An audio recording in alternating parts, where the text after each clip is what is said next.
अस्सलामुअलैकुम, आप देख रहे हैं ANY न्यूज नेटवर्क। मैं हूं मोहम्मद एहसन।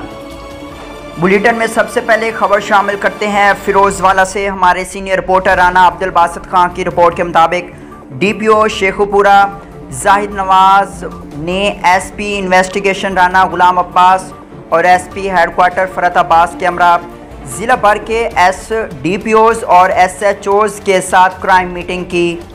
तफसीलात के मुताबिक DPO शेखुपुरा जाहिद नवाज की ज़ेर सदारत क्राइम मीटिंग इजलास में क्राइम की सूरत हाल का तफसीली जायज़ा लिया गया।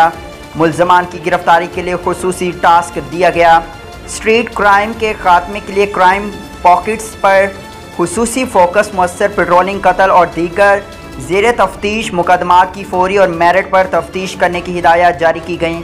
इश्तिहारी मुजरमान की गिरफ्तारी और मंशात फरोशों के खिलाफ क्रैक डाउन किया जाए।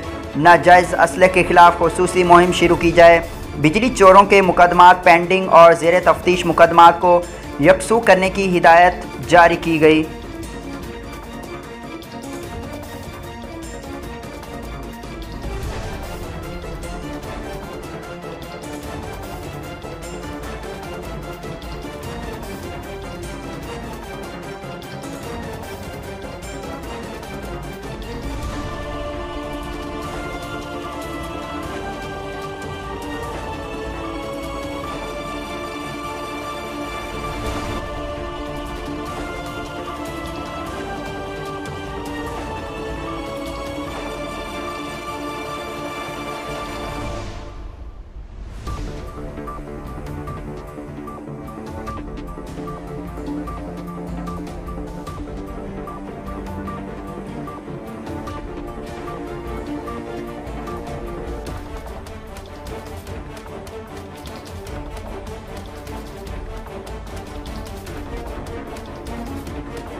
बुलेटिन में फिल वक्त इतना। मजीद देखते रहिए ANY न्यूज नेटवर्क।